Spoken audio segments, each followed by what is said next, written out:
The fluorescent lights of the diner buzzed overhead like dying insects, casting a sickly yellow glow over the cracked vinyl booths and coffee-stained countertops. I wiped down table 7 for the 3rd time tonight, my lower back screaming in protest, the smell of burnt coffee and grease so deeply embedded in my uniform that no amount of washing would ever get it out. My fingers were raw from scalding water and cheap detergent, my feet throbbing in shoes held together with duct tape and prayer. 3 double shifts this week, 3. And still not enough to cover rent and Emma's daycare. I tucked a strand of limp hair behind my ear, catching my reflection in the window. Dark circles under my eyes, skin pale as milk, 24 years old but looking closer to 40. When had I become invisible? When had I stopped being a person and become just another piece of furniture in this greasy nightmare? Table 3 needs refills, barked Marcus from behind the counter, not even looking up from his phone. I nodded at no one, grabbing the coffee pot with hands that trembled from exhaustion. The diner was nearly empty, just old Mr. Peterson nursing his decaf in the corner and a couple of truckers by the window. The bell above the door chimed, but I didn't look up. Another customer. Another dollar tip if I was lucky. Another person who would look right through me. I pulled my phone from my apron pocket, checking the time. 11:47 p.m. Emma would be asleep at my mom's by now, her little face peaceful, unaware that her mother was falling apart trying to keep us afloat. My thumb hovered over my messages, and I saw it. The text thread with Jenna, my only friend who still bothered to check in. "Girl, I need a distraction," I typed quickly. "Been thinking about that guy from last weekend. The one with the tattoos. Should I send him something spicy?" I bit my lip, feeling reckless. Feeling like maybe, just maybe, I deserved to feel wanted for once, to feel like something other than a walking ghost. My fingers moved faster than my brain. "I've been thinking about you all night. Can't stop imagining your hands on me. The way you'd taste. I want you so badly it hurts. Come over? I'll make it worth your while." My heart pounded as I hit send, a flush creeping up my neck. God, when was the last time I'd felt anything remotely like desire? When was the last time someone had touched me like I mattered? I shoved the phone back in my apron, a small smile playing on my lips despite everything. Maybe tonight wouldn't be completely... My phone vibrated. Once, twice, 3 times in rapid succession. Frowning, I pulled it out again, expecting Jenna's excited response or maybe Tyler's enthusiastic reply. Instead, my blood turned to ice. The message hadn't gone to Tyler. It had gone to a number I'd saved yesterday, a number I'd written down in a moment of pure chaos when a customer had left his business card with a $100 tip and instructions to call if I ever needed anything. Dante Carrera. The contact read, and below it, 3 messages that made my stomach drop through the floor. Interesting. Very interesting. Don't move. My hands shook so violently the phone nearly slipped from my grasp. No, this couldn't be happening. Dante Carrera, the man who'd walked into the diner yesterday with 2 men in black suits flanking him like shadows. The man who'd sat in booth 12, his presence sucking all the oxygen from the room. The man whose eyes had followed me with an intensity that made my skin prickle, dark and endless, and completely unreadable. The man who'd left that card with a tip that was more money than I made in a week. The man who, according to whispered rumors from Marcus, owned half the city's underground. A mafia boss. I'd sent a mafia boss a sexually explicit text message meant for a guy I'd met at a bar. My vision swam. The coffee pot slipped from my nerveless fingers, shattering against the linoleum in an explosion of glass and dark liquid. The sound echoed through the empty diner like a gunshot. "Jesus Christ, Aria!" Marcus shouted, but his voice sounded distant, muffled by the roaring in my ears. I stared at my phone, watching the 3 dots appear, disappear, appear again. He was typing. Oh God, he was typing. Address? My throat closed. I couldn't breathe, couldn't think. What did I do? What the hell did I do? Another message. I can find it myself, but I'd prefer you give it to me. Then, I'm a patient man, Aria, but not tonight. He knew my name. Of course he knew my name. I'd worn a name tag yesterday, and men like that noticed everything. Men like that forgot nothing. My fingers moved on autopilot, some self-preservation instinct buried deep overriding my frozen brain. I typed out my address, watching the letters appear through a haze of panic and disbelief. What choice did I have? He'd said he could find it himself, and I believed him. Men like Dante Carrera had resources, connections, ways of discovering things that should remain hidden. The moment I hit send, reality crashed over me like a wave of ice water. What had I done?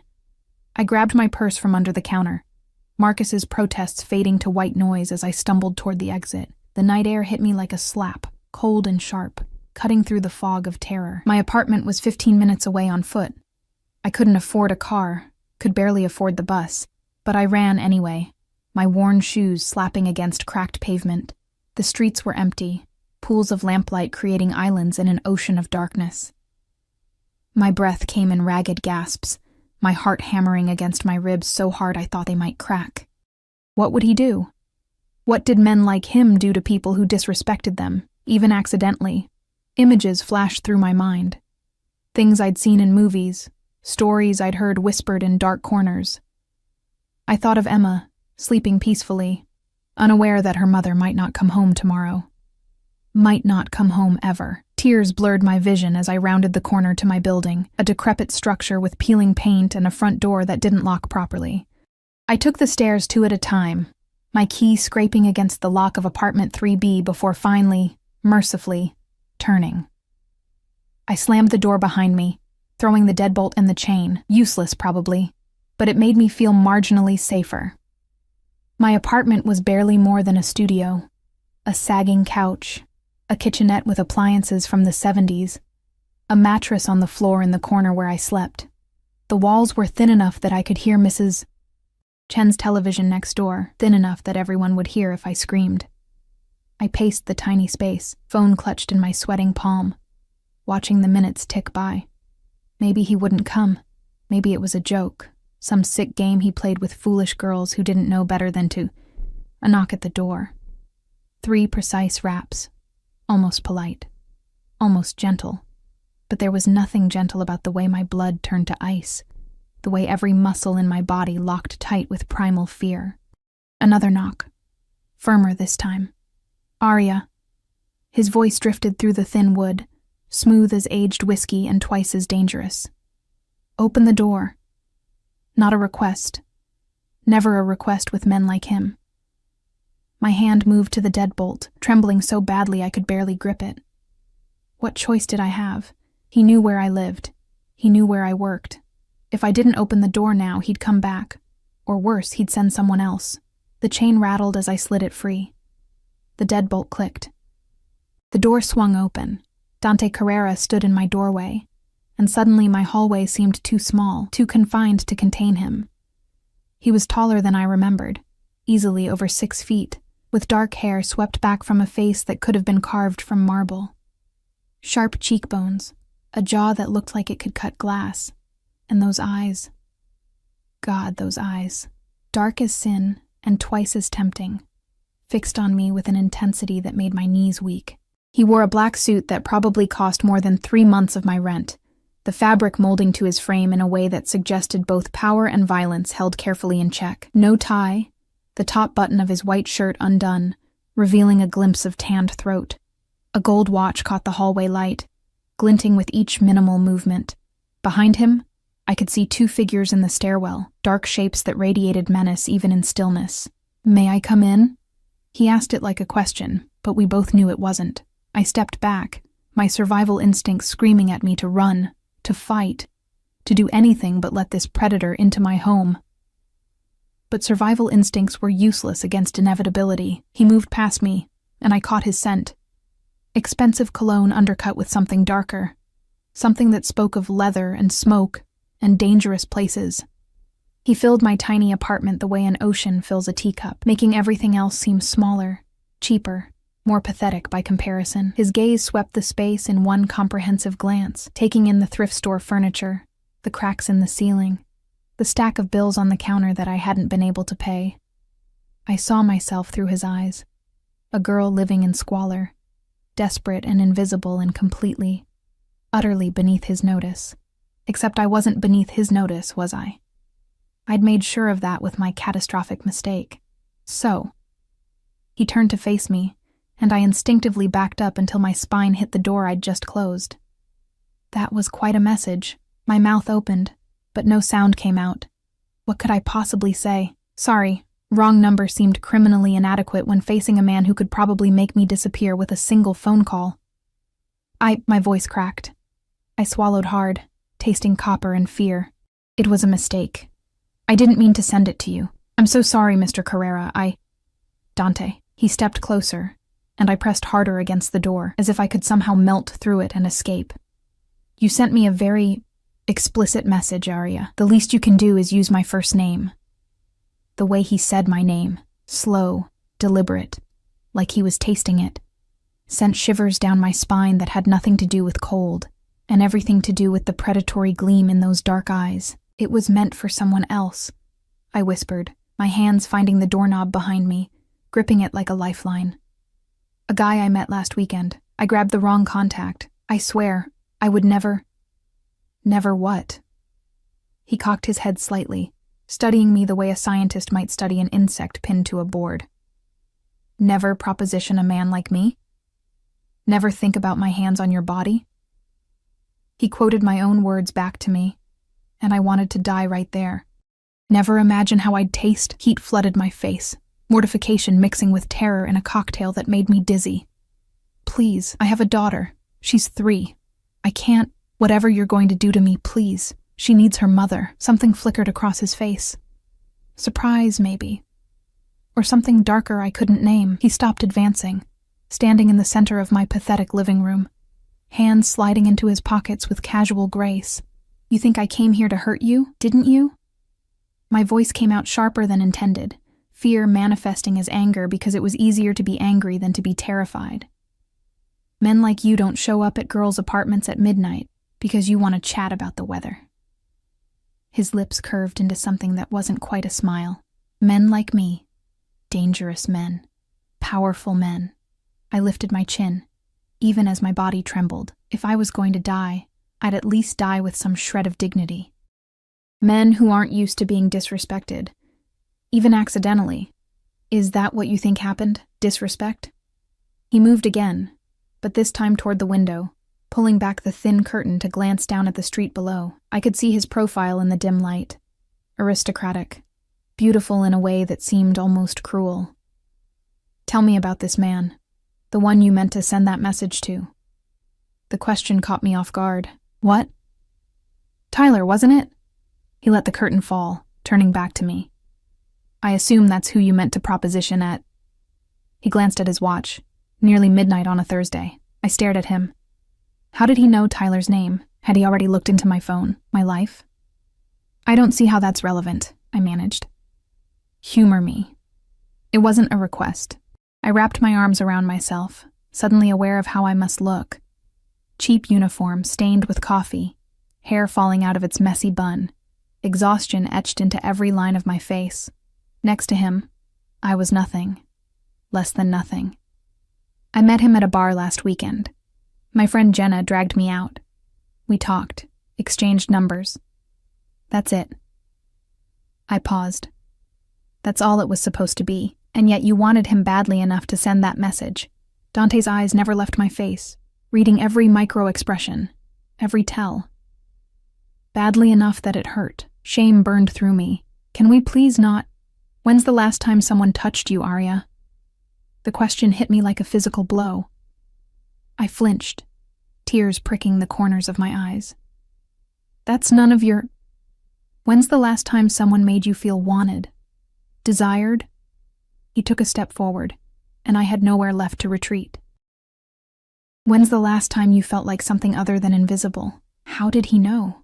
How could he possibly know the exact words that had been running through my head for months, maybe years? Stop. My voice broke. Please, just whatever you want, whatever I need to do to make this right, just tell me. But stop looking at me like that. Like what? Like you can see inside me. A tear escaped, trailing hot down my cheek, like you know things you shouldn't know. He was closer now, close enough that I could feel the heat radiating from his body, could see the flecks of gold in those dark eyes, close enough to kill me if he wanted to. "I do see inside you," he said softly, and there was something almost gentle in his tone that scared me more than threats would have. "I see a woman who works herself to exhaustion for a daughter she loves more than life. I see someone who's forgotten what it feels like to be touched with anything resembling tenderness. I see someone who's so starved for connection that she'll reach out to strangers in bars, hoping they'll make her feel alive again." Another tear fell, then another. I couldn't stop them now. "I see you, Arya. Every part of you." His hand lifted, and I tensed, but he only brushed a tear from my cheek with his thumb. A touch so gentle it broke something inside me. "That message you sent? That wasn't a mistake. Not really." "Yes, it was. It was a message from your subconscious, telling you what you really wanted." His thumb traced my cheekbone, and I shuddered. "Not some forgettable boy from a bar. Someone who could see you. Someone who could make you feel, you're insane," I whispered. But I didn't pull away from his touch. Couldn't. "Maybe." His smile was dark, dangerous. "Or maybe I'm the only person who's been honest with you in years." My phone buzzed in my apron pocket, making us both freeze. With shaking hands, I pulled it out. A text from my mother. "Emma's fine. Sleeping like an angel. Don't worry about picking her up early tomorrow. You need rest, baby girl." The irony wasn't lost on me. Here I was, standing in my apartment with a Mafia Boss's hand on my face, and my mother was telling me to rest. "Your daughter's name is Emma, not a question." He'd already known. "Don't." I finally found the strength to step back, breaking contact. "Don't you dare bring my daughter into whatever this is." "This?" He lowered his hand but didn't retreat.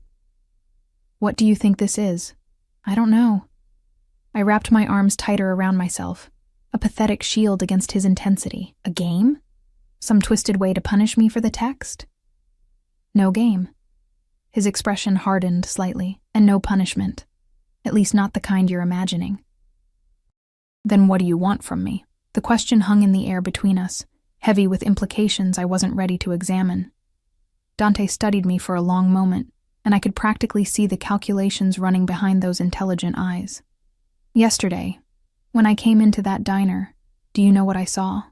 I shook my head mutely. "A woman who moved through the room like a ghost, serving coffee, cleaning tables, existing in a space that should have been beneath my notice." He paused. "But you weren't beneath my notice. Because when you brought me my coffee, your hand shook. Just slightly. And when you set it down, you looked at me. Really looked at me. For exactly 3 seconds before you remembered you were supposed to be invisible." My heart hammered. I'd thought I'd been so careful yesterday, so controlled. In those 3 seconds, I saw something I haven't seen in a very long time. Recognition. Not of who I am or what I do. You didn't know any of that then. But recognition of danger, of power. He took another step closer, and this time, I didn't back away.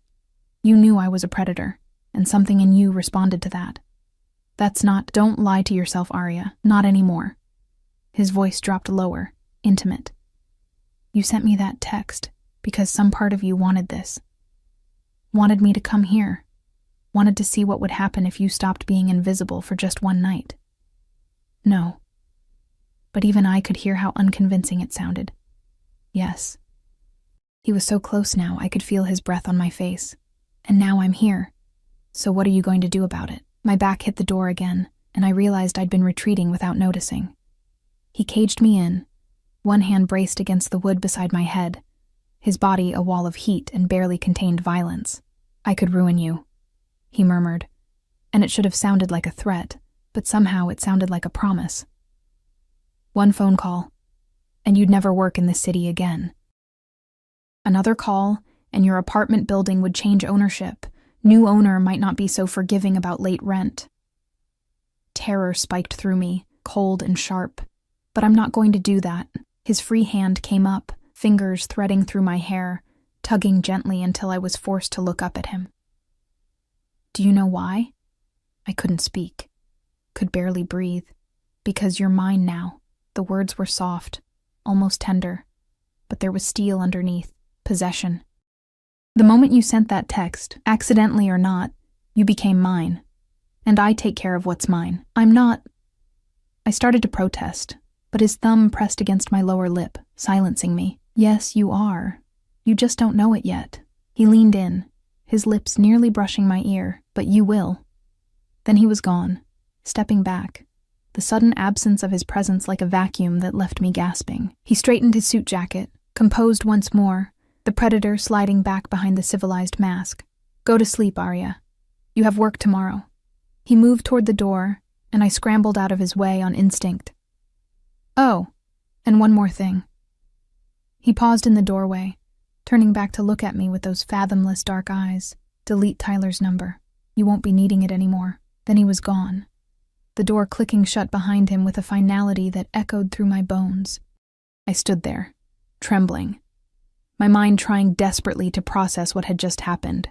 My phone buzzed again, a new message from an unknown number that I somehow knew was him. Sweet dreams, Piccola. I'll be thinking about all the things you promised in that text. Soon, you'll deliver on every single one. I didn't sleep. How could I, with his words echoing in my head like a dark lullaby? You're mine now.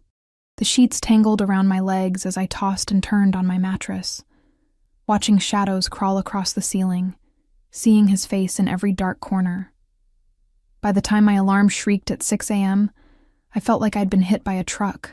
My eyes were gritty, my body aching, and my mind kept replaying the way he'd touched my face. So gentle it had hurt worse than violence would have. I couldn't go to work. I couldn't face the diner, couldn't pretend everything was normal when my entire world had tilted sideways in the span of one catastrophic text message. But I also couldn't afford to miss a shift, not with rent due in 5 days and Emma's daycare payment already a week overdue. The uniform smelled like grease and desperation as I pulled it on, my hands still shaking. I caught my reflection in the bathroom mirror, pale, hollow-eyed, looking even more like a ghost than usual. Perfect camouflage for someone who wanted to disappear. Maybe if I was invisible enough, he'd forget about me. Maybe last night had been some twisted game, and now that he'd scared me sufficiently, he'd move on to more interesting prey. The thought should have brought relief. Instead, it brought something uncomfortably close to disappointment. I shoved that feeling down deep, grabbed my purse, and headed out into the gray morning light. The bus ride to the diner took 45 minutes. Every minute an eternity of anxious thoughts. Would he come back? Would he send someone? What did your mind even mean to a man like him? The diner looked the same as always, tired, worn, forgotten by time and progress. I pushed through the door, the bell chiming its familiar greeting, and immediately felt Marcus's disapproving glare from behind the counter. You're late. I glanced at the clock. 6:58. My shift started at 7. 2 minutes isn't... Late is late. And you broke a coffee pot last night. That's coming out of your paycheck. Of course it was. I bit back the sharp response on my tongue and headed to the back to stash my purse. No point arguing. Marcus had been looking for reasons to dock my pay since I'd turned down his creepy advances 3 months ago. The morning shift crawled by in a haze of coffee refills and scrambled eggs, my body moving on autopilot while my mind remained trapped in last night. Every time the bell chimed, my heart jumped. Every dark-haired man who walked through the door made my breath catch. But none of them were him. By noon, I'd almost convinced myself it had been a fever dream. Some stress-induced hallucination brought on by exhaustion and desperation. Men like Dante Carrera didn't show up at the apartments of nobodies like me. They didn't touch our faces and call us theirs. They didn't. The bell chimed. I looked up from wiping down table 5 and felt the world stop spinning. He stood in the doorway, sunlight streaming behind him like some dark angel descending from heaven. Or more accurately, ascending from hell. Same expensive suit, different color. Charcoal gray today, with a black shirt underneath that made him look like a beautiful nightmare. His 2 shadows flanked him as before, silent sentinels in matching suits, but it was his eyes that pinned me in place. Those dark, knowing eyes that found me instantly across the crowded diner, as if he'd known exactly where I'd be standing. A small smile curved his lips. Predatory. Possessive. Mine, that smile said. My rag dropped from nerveless fingers, hitting the floor with a wet slap that seemed obscenely loud in the sudden silence. Because the diner had gone quiet, every conversation dying, every head turning to look at the man who radiated danger like other people radiated warmth. Even Marcus had gone pale behind the counter, recognition and fear warring on his face. Dante moved through the space like he owned it, and maybe he did. Maybe he owned everything in this city and I'd just been too naive to realize it. He headed straight for booth 12, the same one he'd occupied yesterday. Sliding into the worn vinyl seat with unconscious grace, his guards took up positions near the door and the back exit, watching, waiting. I couldn't move, couldn't breathe, couldn't do anything but stand there clutching a dirty rag while my heart tried to beat its way out of my chest. Area. Marcus's voice cut through my paralysis, sharp with warning. Table 12 needs service, right? Because I was still a waitress, still invisible, despite everything that had happened. I bent to retrieve the fallen rag, using the moment to compose myself, then forced my feet to carry me toward him. Each step felt like walking toward my own execution. He didn't look up from the menu he was perusing, as if he actually cared about the options in a place like this, until I stopped beside the booth. Then those dark eyes lifted, and I felt their weight like a physical touch. Good afternoon, Arya. Hearing him say my name in public, in this place where I was supposed to be nothing and no one, felt obscene somehow, intimate in a way that made my skin flush. What can I get you? My voice came out steady, professional. A small victory. Coffee. Black. He closed the menu, handing it to me, his fingers brushing mine deliberately. And your presence. Sit. I glanced around the diner. Every eye was on us now, including Marcus's increasingly panicked ones. I'm working. I can't. Sit. Down. Not loud. Not aggressive. But absolutely final. My knees buckled, and I slid into the opposite side of the booth before my brain could catch up with my body. The vinyl was cold through my thin uniform, or maybe that was just fear making me shiver. Better. He leaned back, studying me with that unnerving intensity. You look tired. Didn't sleep well? I wonder why, I muttered, then immediately regretted the sarcasm. You didn't sass men who could make you disappear. But he just smiled, clearly amused.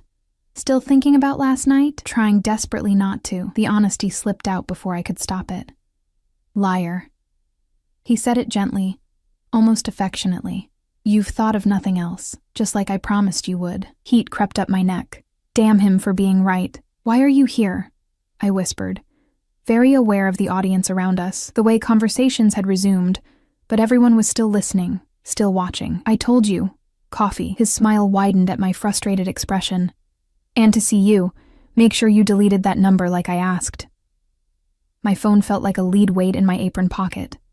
I'd stared at Tyler's contact information for 20 minutes this morning, my thumb hovering over the delete button, before my alarm had interrupted. I hadn't deleted it. Some small, stubborn part of me had refused. I see. His expression darkened, reading the answer in my hesitation.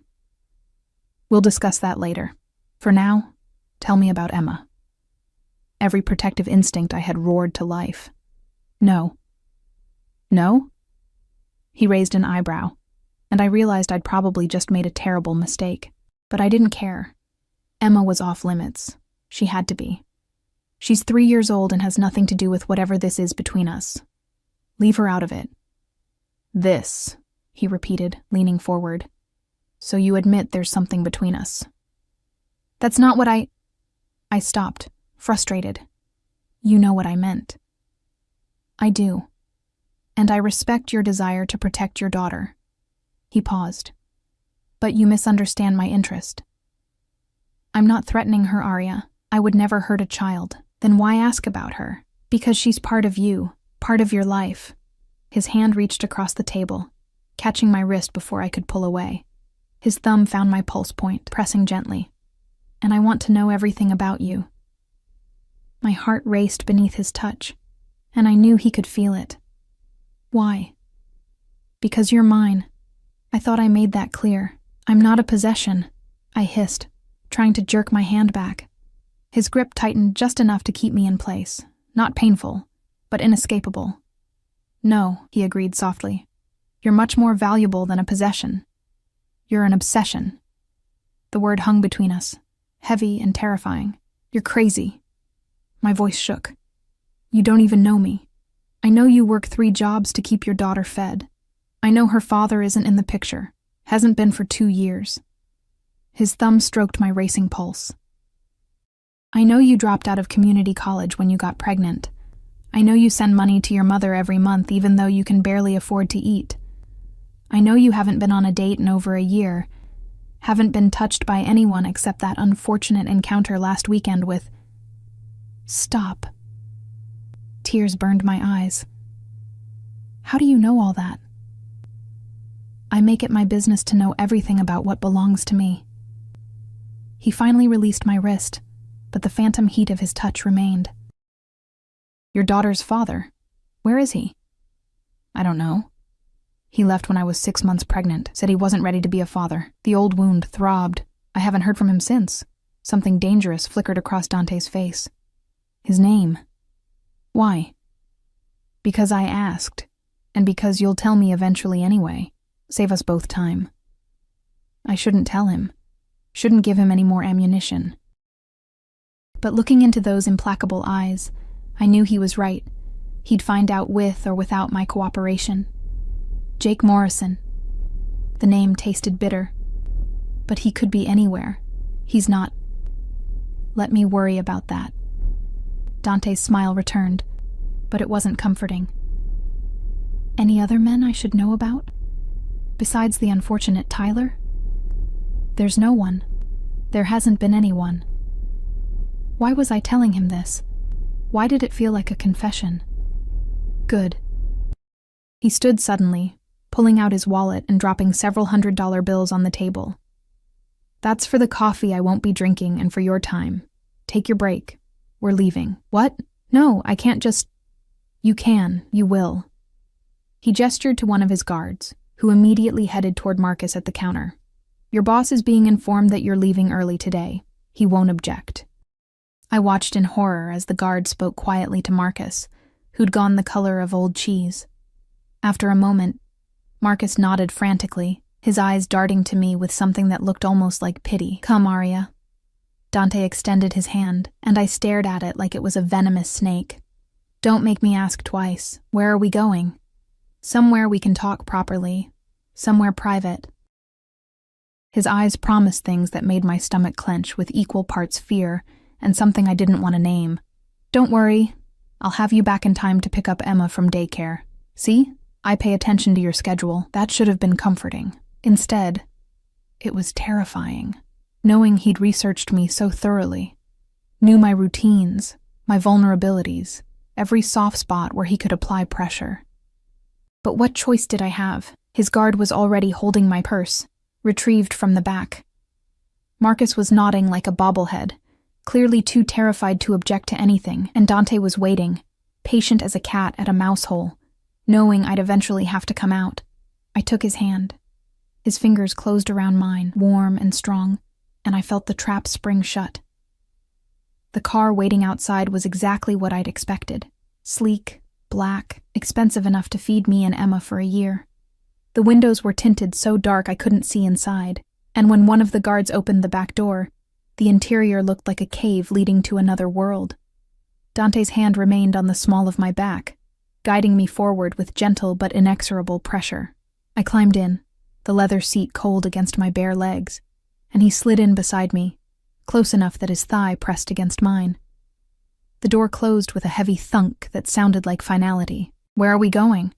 I asked again, as the car pulled smoothly into traffic. The driver was separated from us by a privacy partition, dark and opaque. My apartment, downtown.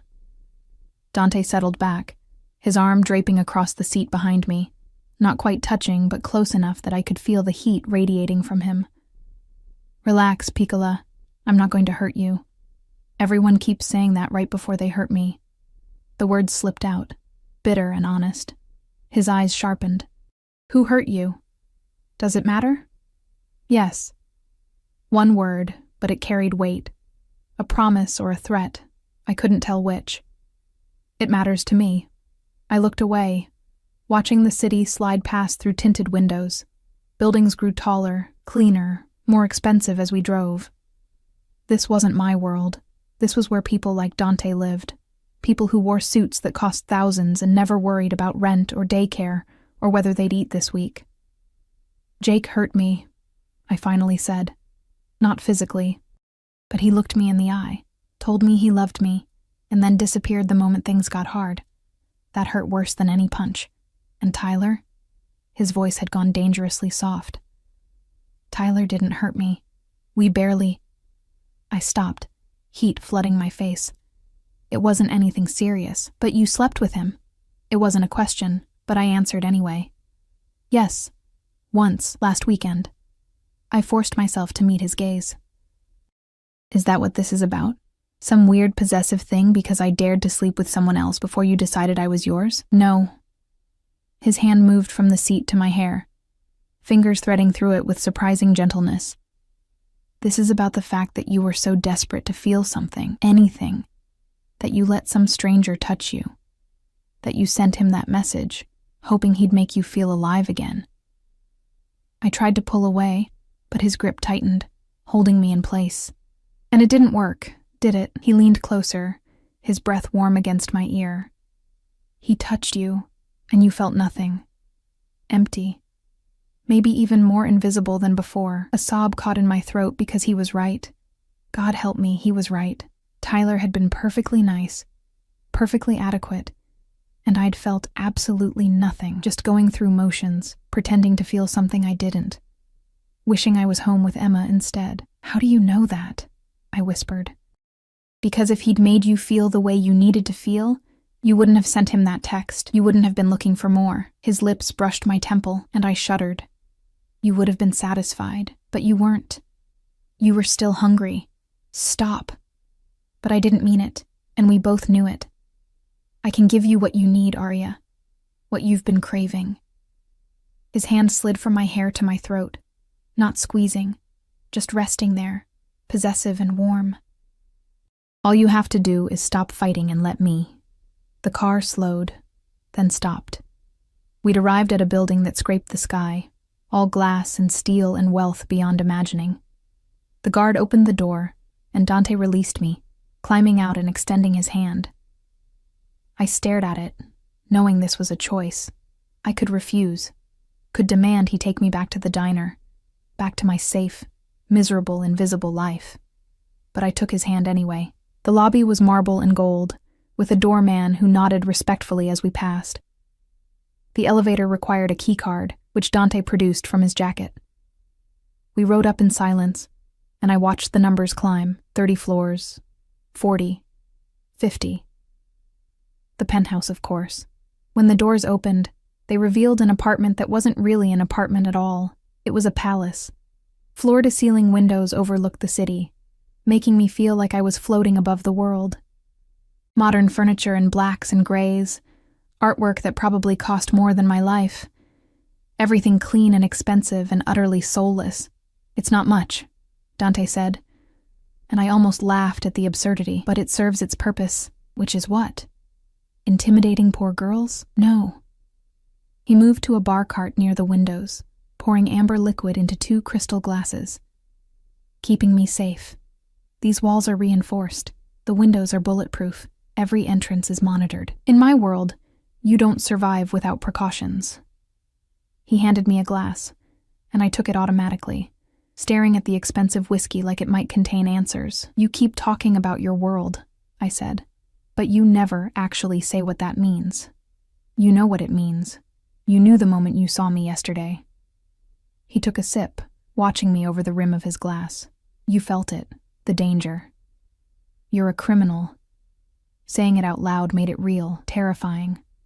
I'm a businessman who operates outside traditional legal frameworks. He smiled at my expression. But yes, if you want to simplify it, I'm a criminal. Does that scare you? Yes. Good, it should. He set down his glass and closed the distance between us, taking mine and setting it aside too. Fear keeps you alert, aware, and I need you aware for what I'm about to tell you. My heart hammered. What? Jake Morrison, your daughter's father. Dante's hands settled on my hips, holding me in place. He didn't just abandon you, Arya. He stole from me. The world tilted. What? 2 years ago, Jake worked as a low-level courier for one of my operations. He was supposed to deliver a package. Cash, to be specific. $500,000. His thumbs stroked my hip bones through my thin uniform. He took the money and ran. Disappeared. We've been looking for him ever since. I couldn't breathe. Couldn't process what he was saying. No, he worked construction. He told you he worked construction. He lied. Dante's voice was gentle, almost apologetic. He lied about a lot of things, I imagine, including how he felt about you. Tears spilled down my cheeks, hot and unstoppable. Why are you telling me this? Because I found him 3 days ago. His hands tightened on my hips, and because you need to understand that the moment I connected you to him, everything changed. Terror lanced through me. Is that why you're doing this? Because of what Jake did? Is this revenge? Are you going to hurt Emma because her father? No. He pulled me closer, his forehead pressing against mine. Listen to me carefully, Arya. I don't punish children for their father's sins. Your daughter is innocent, and she'll remain untouched. Do you understand? I nodded frantically, relief and fear warring inside me. But Jake, his voice turned to ice. Jake will answer for what he did. And the interesting thing is, he doesn't know about you and Emma. He left before she was born, disappeared so completely he never knew he had a daughter. Then how did you connect us? Your mother. She still uses her maiden name, but I traced Jake's last known contact. A phone call to a woman named Patricia Chen 2 years ago. Your mother. He smiled, but there was no warmth in it. From there, it was easy to find you. And Emma. And this whole tragic story of a woman abandoned and struggling alone.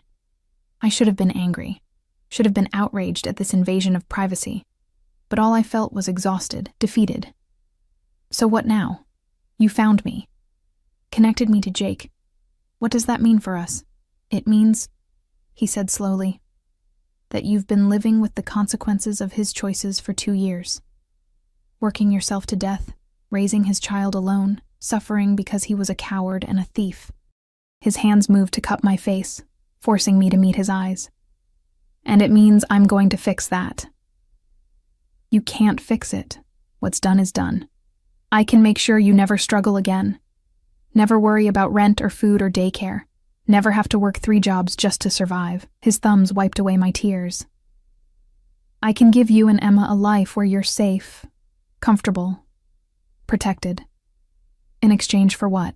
Because men like him didn't give without taking something in return.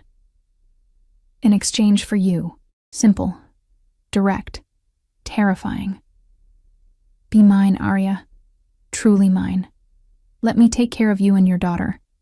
Let me give you everything Jake should have given you and more. That's insane. You don't even know me. It's been less than 24 hours since that text. You can't just... I can. His grip tightened slightly, and I will. Because from the moment I saw you yesterday, something in me recognized something in you. And that text? That was fate giving me permission to act on what I already knew. What did you know? That you were mine. That you've always been mine. I just had to find you. He kissed my forehead, achingly gentle. Say yes, Arya. Stop fighting this. Let me make everything better. And if I say no, his expression darkened, then I'll wait. I'm a patient man when I need to be, but make no mistake. You will say yes eventually, because I can offer you everything you've ever needed. And the alternative is going back to that life of barely surviving. Always one crisis away from disaster. He was right. And I hated him for it. Hated that he'd found the exact pressure point. The exact vulnerability that made his offer almost impossible to refuse. I need time, I whispered. I can't just... This is too much, too fast. I need to think. You have until tomorrow. Not negotiable. I'll pick you up from the diner at 7. You'll give me your answer then, he paused. And Arya, delete Tyler's number, because whether you say yes tomorrow or in a month, the end result is the same. You're mine, and I don't share. He kissed me then, not gentle like his other touches, but claiming, possessive, his mouth on mine with an intensity that stole my breath and my thoughts, and everything that wasn't the taste of him, the feel of him, the overwhelming presence of him consuming every sense. When he finally pulled back, I was dizzy, clinging to his shoulders just to stay upright. That's what it feels like, he murmured against my lips. That's what you've been missing. That's what I can give you every single day for the rest of your life. Then he stepped back, straightening his jacket, composed once more while I stood there trembling and undone. Marco will drive you home. You have 2 hours before Emma's daycare closes. Plenty of time. He moved toward his desk, dismissing me. I'll see you tomorrow, Piccola. Don't keep me waiting. The ride back to my apartment passed in a blur. Marco, the guard who'd driven us, said nothing, and I was grateful for the silence. My mind was too full, too chaotic, to make small talk with one of Dante's men. My lips still burned from his kiss. My body still hummed with the memory of his touch. And my heart, God. My heart was a traitor, whispering that maybe, just maybe, saying yes wouldn't be the worst thing in the world. But it would be. It had to be. Because men like Dante Carrera didn't offer happily ever afters. They offered golden cages and beautiful prisons, and the illusion of safety right up until the moment everything shattered. I picked up Emma from daycare in a daze, her excited chatter about finger painting and snack time washing over me like white noise. She was so innocent, so pure, completely unaware that her entire future hung in the balance of a decision her mother had to make. Mama, you okay? Her small hand patted my cheek as we walked home. Her brown eyes, Jake's eyes, damn him, worried. I'm fine, baby. I forced a smile, kissing her forehead. Just tired. You're always tired, Mama. The simple observation broke something in me. She was right. I was always tired, always struggling, always barely holding everything together with duct tape and prayers. What kind of life was that for either of us? That night, after Emma fell asleep curled against my side, I stared at my phone. Tyler's contact information glowed on the screen, a symbol of my last attempt at normalcy, at feeling like a regular person who could date and flirt and make mistakes that didn't have life-altering consequences. I deleted the number, not because Dante had told me to, but because I knew, deep in my bones, that whether I said yes or no tomorrow, Tyler, and any other man, was irrelevant now. Dante had marked me, claimed me, and some primal part of me had accepted it the moment our eyes met yesterday. Sleep came in fits and starts, plagued by dreams of dark eyes and dangerous promises. Morning arrived too soon and too slowly all at once. I went through the motions, getting Emma ready, dropping her at daycare, heading to the diner for my shift. But every minute felt like walking toward an executioner's block, knowing the axe would fall at 7 p.m. whether I was ready or not. The day crawled by. Marcus watched me nervously, probably wondering if he'd ever see me again after whatever had happened yesterday. Customers came and went, their faces blurring together into meaningless noise. At 6:30, I untied my apron with shaking hands. Leaving early again? Marcus asked, but there was no heat in it, just resignation. Yeah. I didn't owe him an explanation, didn't owe anyone anything except Emma, and the decision I was about to make was for her as much as for me. I stepped outside and the black car was already there, idling at the curb like a sleek predator. Marco opened the door, and I climbed in without hesitation this time. Dante sat in the back, looking impossibly beautiful in a navy suit, his dark eyes tracking my every movement as I settled beside him. Arya. My name was a caress, a question, a demand.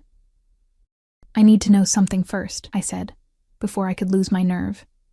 Jake, what are you going to do to him? His expression didn't change. Does it matter? Yes. I met his gaze steadily. Because if I say yes to this, to you, I need to know what kind of man you are. I need to know if I'm putting my daughter's life in the hands of a monster. I'm not a good man, Arya. I've never claimed to be. He leaned forward, elbows on his knees. I've hurt people. Killed people when necessary. I operate in a world where mercy is weakness and hesitation is death. My stomach clenched, but I didn't look away. But, he continued, I have rules. Lines I don't cross. I don't hurt innocents. I don't involve children. And I don't make promises I can't keep. He paused. Jake stole from me. That requires consequences, but his death isn't necessary. Just his compliance. He'll return what he took, work off his debt, and then he'll be free to disappear again. Unless what? Unless you want him to be part of Emma's life. If you do, I can arrange that. Supervised visits, support payments, whatever you think is best for your daughter. His eyes softened slightly. I meant what I said. I won't punish Emma for his sins. If she needs her father, I'll make sure she has him. Tears burned my eyes. She doesn't need him. He abandoned us. But maybe someday she'll want to know him. Want answers. Then someday, he'll give them to her. Dante reached out, catching a tear with his thumb. I'll make sure of it. Do you believe me? I searched his face, looking for deception, for the monster he claimed to be, but all I saw was intensity, possession, and something that looked almost like tenderness. I believe you. The words came out barely above a whisper. Then tell me, Piccola. His hand slid to my neck, cradling my jaw. What's your answer? I thought of Emma, sleeping peacefully while I worked myself to exhaustion. I thought of rent I couldn't pay, daycare bills mounting, the constant fear that one wrong move would send everything crashing down. I thought of being invisible, untouched, forgotten by everyone except the daughter who deserved so much more than a mother who was slowly breaking apart. And I thought of the way Dante looked at me, really looked at me, like I was something precious and rare, instead of just another broken girl in a cheap uniform. Yes. The word felt like jumping off a cliff. But I have conditions. His smile was sharp, triumphant. Name them. Emma comes first, always. Her safety, her happiness, her future, that's non-negotiable. Agreed. I won't be a prisoner. I need freedom, space to breathe. You can't just lock me away somewhere. You'll have freedom within reason, but understand. My world is dangerous. There will be security, precautions. For your protection, not your imprisonment. I nodded slowly, and I need to know. What exactly are you expecting from me? What does being yours mean? His eyes darkened with heat. It means you share my bed, my life. You let me take care of you, provide for you, protect you. His thumb traced my lower lip. It means when I want you, and I will want you often, you don't deny me. Heat flooded through me, fear and desire tangled together. And if I do deny you, you won't. Not arrogant, just certain. Because I'll make sure you want me just as badly as I want you. I'll make you crave my touch the way you've been craving connection all this time. I'll fill that emptiness inside you, until there's no room left for doubt or fear, or anything except what we have together. That sounds like obsession. It is. He leaned closer, his lips brushing mine. I told you. You're my obsession now, and I take care of my obsessions. He kissed me then, deep and claiming, and I kissed him back, surrendering to the inevitable, to the choice I'd already made the moment I'd sent that text, even if I hadn't known it then. When we finally broke apart, both breathing hard, he pressed his forehead to mine. I'm going to move you out of that apartment tomorrow. You and Emma will stay in one of my properties, fully furnished, secure, close to a better daycare, not asking, telling. But somehow I didn't mind. You'll quit all 3 of your jobs. Focus on being Emma's mother, on letting me take care of both of you. That's too much, too fast. No. His grip tightened. That's what should have happened 2 years ago. What Jake should have given you. I'm just correcting his mistake. Dante? Say it. His voice dropped to a command. Say you're mine. I looked into those dark, endless eyes and felt myself fall. I'm yours.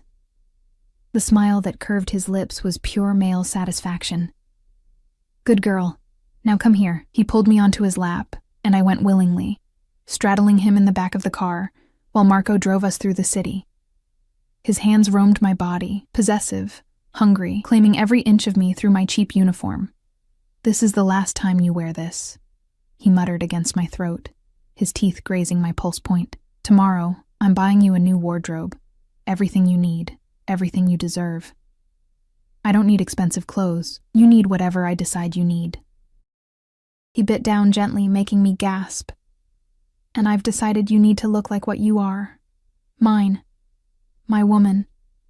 Not some invisible ghost serving coffee to people who don't even see you." His hand slid up my thigh, and I trembled, overwhelmed by sensation, by the reality of what I'd just agreed to. This was happening. This was real. I'd given myself to a mafia boss, and instead of terror, all I felt was relief, desire, and something dangerous that felt almost like hope. "Take me home," I whispered against his lips. "To your home. I know what you need." His eyes blazed. "And I'm going to give it to you. All of it. Starting tonight." Marco drove us to the penthouse, and Dante carried me from the car to the elevator to his bedroom. A massive space done in blacks and silvers, dominated by a bed that looked more like an altar to decadence. He set me down carefully, then stepped back, his eyes raking over me with predatory intensity. "Strip." One word, a command. My hands shook as I reached for the buttons of my uniform, but I didn't hesitate, didn't refuse. I let the cheap fabric fall away, revealing mismatched underwear and a body that had carried and birthed a child, that bore the marks of struggle and survival. I wasn't perfect, wasn't polished or sophisticated or anything like what a man like him should want. But the way he looked at me, like I was a feast and he was starving, made me feel beautiful, powerful, seen. "Perfect," he breathed, closing the distance between us. Absolutely perfect. His hands mapped my body, learning every curve, every imperfection, every scar and stretch mark, and where his hands went, his mouth followed, worshipping me with a devotion that felt almost religious. When he finally laid me back on that massive bed, when he stripped away his own expensive armor and covered my body with his, when he pushed inside me with a groan that sounded like prayer, I finally understood what I'd been missing. This connection. Being seen, touched, claimed by someone who wanted me with an intensity that bordered on madness. "Mine," he growled against my throat, moving inside me with deep, powerful strokes. "Say it again. Tell me you're mine." "Yours," I gasped, my nails raking down his back. "I'm yours, Dante. Only yours. Forever." He captured my mouth, swallowing my moans. "You're mine forever, Arya. You and Emma both. My family. Mine to protect, mine to care for, mine to love. Love." The word should have terrified me. Instead, it felt like a promise, a vow. I shattered beneath him, crying out his name, and he followed moments later, burying himself deep and marking me from the inside out. Afterwards, as we lay tangled together, his hand traced lazy patterns on my hip. "I meant it," he said quietly. "Everything I promised. You and Emma will want for nothing. You'll be safe, protected, provided for." He tilted my chin up, forcing me to meet his gaze. "All you have to do is be mine. I already am." And I meant it. Somehow, impossibly, I meant it. 3 months later, I watched Emma play in the garden of the house Dante had bought for us. Not the penthouse, but a beautiful home in a safe neighborhood with a yard and good schools nearby. She was laughing, chasing butterflies, looking healthier and happier than I'd ever seen her. Dante's arms wrapped around me from behind, his chin resting on my shoulder. "Happy?" he murmured. I leaned back into his embrace, feeling safe in a way I'd never felt before. "Yes." "Good." He kissed my temple. "Because you're stuck with me now. No escape." I turned in his arms, rising on my toes to kiss him properly. "I don't want to escape. You gave me everything, Dante.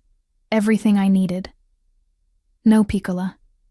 His eyes were soft, filled with that obsessive devotion I'd come to crave. "You gave me everything. A family. A reason to be more than just a monster. A home."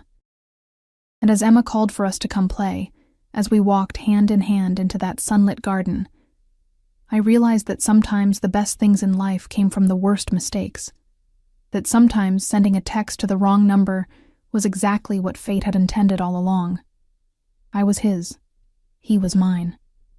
And finally, after so long being invisible, I was exactly where I belonged.